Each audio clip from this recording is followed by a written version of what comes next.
¿Qué tal amigos? ¿Cómo estáis? Hoy os traigo una auténtica joya de la estrategia que nos va a servir para aprender un principio muy importante a la hora de elaborar planes, que es el principio de Makogonov. En esta partida, que es una partida del año 1992 entre Vishy Anand, un prometedor jugador en aquella época, pero que todavía no estaba en la élite mundial, se enfrentaba a Evgeny Barev, un jugador también muy fuerte, gran maestro también, por supuesto. Anand nos muestra cómo poner en práctica este principio para elaborar planes que había sido creado, que había sido afirmado muchos años antes. ¿Por quién? Pues por Vladimir Andreevich Makogonov. ¿Quién fue este jugador? Pues bueno, fue un jugador, un ajedrecista soviético que nació en a ver si lo digo bien, en Nakhchivan, pero vivió en Bakú, donde nació Kasparov. Se convirtió en maestro internacional en 1950, recibió el título honorario de gran maestro en 1987, pero lo más importante es que Makogonov nunca llegó a ser muy conocido fuera de la Unión Soviética, pero sí que fue un jugador muy respetado. Un jugador muy respetado y un entrenador muy respetado. Uno de los jugadores más fuertes de la década de los años 40. Vamos a ver las primeras jugadas de esta partida y luego nos vamos a detener y te voy a explicar en qué consiste este principio. Bueno, Vishy Anand conducía las piezas blancas, jugaron esta defensa francesa, este sistema clásico. Siguió F4, C5, caballo F3, caballo C6, alfil E3, A6, dama D2, B5, D por C5, alfil por C5, alfil por C5, caballo por C5.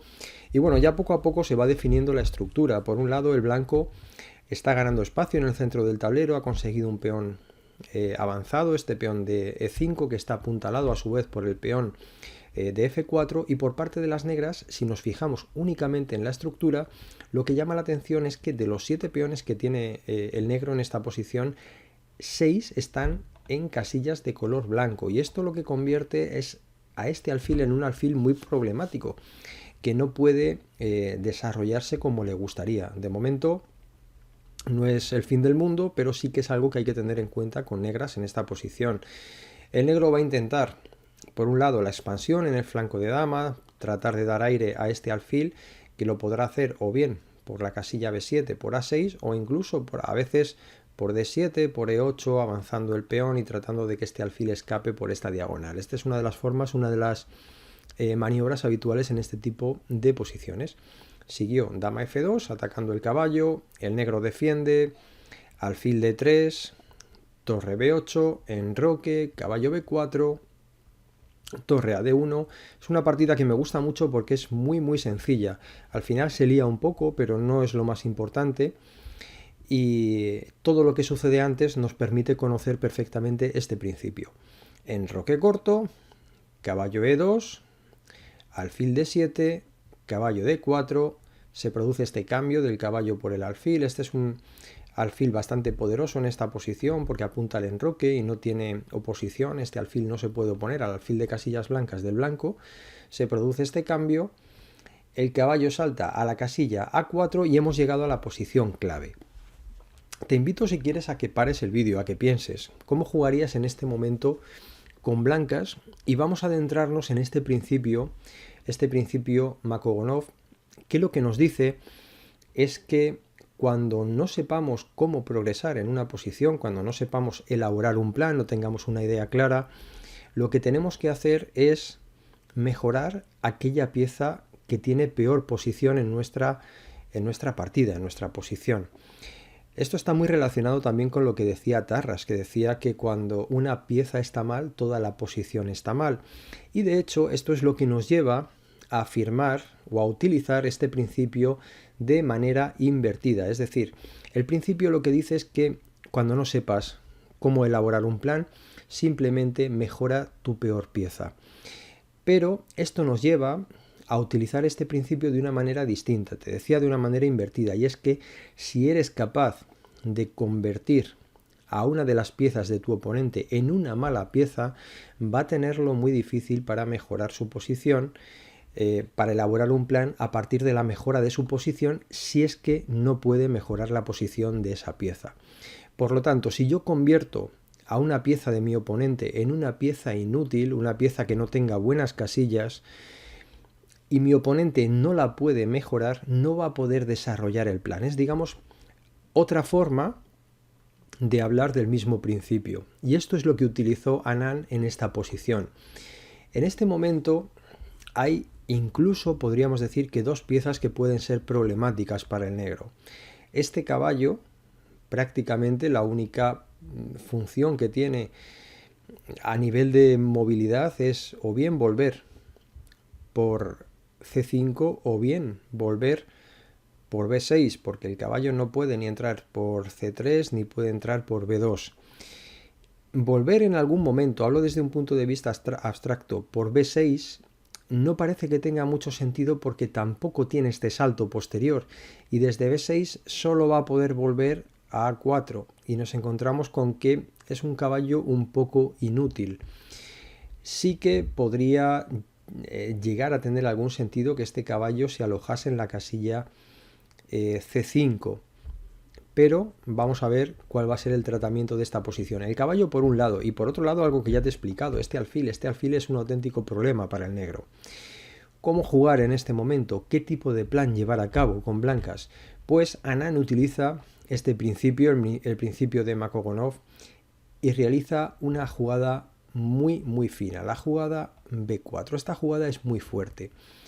Por un lado, se opone a que el caballo pueda llegar a la casilla C5. Si el caballo llegase en un futuro a la casilla B6, tampoco tendría la casilla C4, por lo tanto este caballo ya es una muy mala pieza. No sirve de nada tampoco venir a la casilla C3 porque está haciendo la guerra por su cuenta. Este caballo no va a ninguna parte, simplemente pues bueno, luego lo atacaremos y el negro va a tener que estar pendiente de su defensa constantemente. Y en el mejor de los casos tendrá que volver a la casilla 4. Por lo tanto, ya hemos conseguido un mal caballo y a su vez hemos conseguido que este peón no pueda progresar y por lo tanto se libere una diagonal para que este alfil empiece a jugar. Ahora mismo está metido en una especie de cárcel y no puede jugar.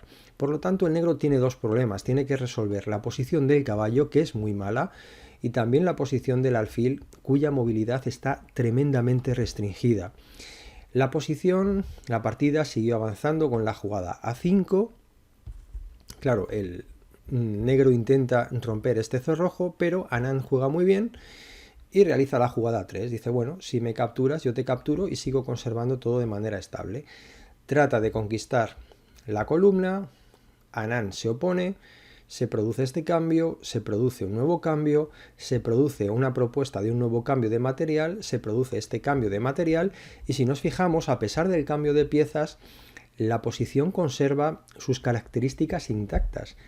Un mal alfil y un mal caballo que no hacen nada en esta posición. Podemos decir que la partida está prácticamente, no voy a decir ganada porque no me gusta mucho esa expresión, pero sí que estratégicamente está completamente cuesta abajo para Bishi Anand gracias a esta sencilla interpretación. Bueno, vais a ver, la partida siguió dama C2, alfil D7 y como todo está muy bien, es decir, la dama está en una muy buena columna, los caballos están también bien colocados, es decir, este caballo es el caballo clave que solo se sostiene gracias al caballo de F3, por lo tanto no podemos mover ninguno de los dos. Volvemos a aplicar el mismo principio. ¿Cómo podemos mejorar aquello que hay que mejorar? Lo que ya está mejorado, lo que ya está bien, no vamos a intentar mejorarlo. No vamos a mover este caballo, no vamos a mover este caballo, nuestra dama ya está muy bien. Y lo que está mal, entre comillas, es nuestro rey, que puede acercarse ya en este casi prefinal al centro del tablero y sobre todo también buscar la expansión de los peones en el flanco del rey. Siguió rey F2, rey F8, G4, rey E8, rey E3, F6, buscando algún tipo de contrajuego. Anand sigue con la jugada H4, siguió dama B8, poniendo presión sobre este punto, y ahora una jugada también muy interesante, la jugada dama C1. Esta jugada es una jugada multiusos. Si el negro captura, liberará esta diagonal en el momento que yo capture.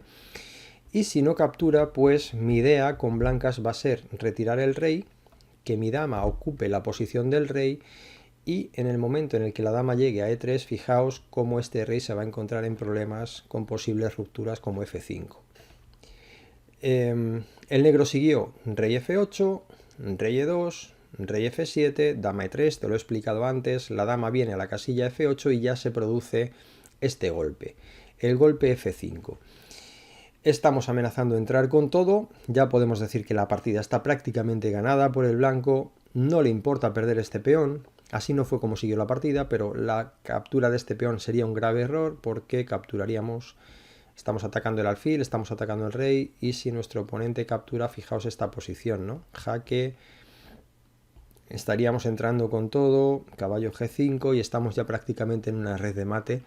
Esto sería desastroso para el negro. Por eso en la partida, tras F5, el negro jugó de una manera menos ambiciosa, realizó la jugada dama E8 y Bishi-Anand siguió con el ataque, poniendo más presión, G5. Y si os fijáis, todo lo que está bien colocado se mantiene bien colocado. El caballo, el otro caballo, el rey. ¿Y qué ha pasado con el caballo de A4? Ahí sigue. ¿Y qué ha pasado con el alfil de D7? Ahí sigue. Aplicación extrema del principio de Makogonov. Esta es una partida muy sencilla de entender, donde se ve claramente cómo un jugador de la élite, aunque todavía no era de la élite en aquel momento, en el año 92, aplica perfectamente un principio sencillo formulado años antes y que da un resultado extraordinario. Bueno, siguió E por F5, G por F6, G por F6, dama H6 y bueno, ya se ha abierto completamente la posición y el final no va a tardar en llegar. Siguió F por E5, dama H7, rey F6, dama H6, rey F7, caballo G5, rey E7, dama G7, rey D6, caballo F7, caballo por E5 y estamos a punto ya de ganar material. La posición está completamente cuesta arriba para el negro. Siguió caballo B6, caballo por B5, rey B8 y bueno, aquí como digo, el negro trató de defenderse, pero podemos dar ya la partida por acabada. Ya hay material de más, ya hay un peón pasado, hay muchísima ventaja por parte de las blancas y simplemente os voy a pasar la partida para que veáis cómo fue el remate. Siguió caballo D4, pegó este jaque, se cubrió, el alfil, fijaos que sigue siendo un mal alfil, rey F8, F4, trató de patalear. Bueno, siguió así, le capturó otro peón, quedó con dos peones de más, rey G3, defiende el peón para liberar el resto de las piezas, dama F3, ataca al peón, defiende con el alfil, se produce más cambio de material, estamos atacando la dama o entrando en D6, cambiando el caballo, come, jaque, rey B6, dama F4, una nueva propuesta de cambio de material, dama E6, H5 y a este peón a quien lo pare. Y bueno, ya le tira este truquito que mediante el cambio de damas pues se consigue simplemente ganar la posición, simplificar de una manera muy, muy fácil. En el caso de que capturen pues tendremos este jaque doble y este es un final completamente perdido. Y de esta manera Bishi-Anand aplicó este principio. Como ves, es un principio bastante sencillo que podemos entenderlo muy bien en este punto de la partida. Por supuesto, esta no es la única jugada en esta posición. Por ejemplo, si lo ves con las máquinas que no tienen ningún miedo al riesgo realizan la jugada G4 y permiten B4, pero al final, bueno, al cabo de muchas jugadas lo acaban justificando. Pero desde un punto de vista humano es preferible llevar a cabo esta jugada y toda la partida se nos pone completamente cuesta abajo y podemos seguir luego posteriormente con nuestro plan como vimos con G4, H4, H5 y todo esto, ¿no? Bueno, espero que os haya gustado esta idea, que lo podáis utilizar en vuestras partidas.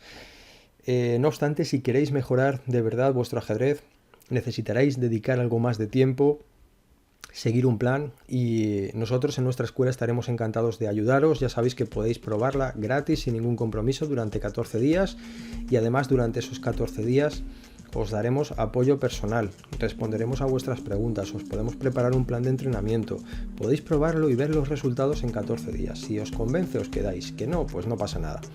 Bueno, os envío tenéis el enlace en la descripción del vídeo por si lo queréis probar, ¿vale? Os envío un cordial saludo, amigos, y hasta muy pronto. ¡Chao!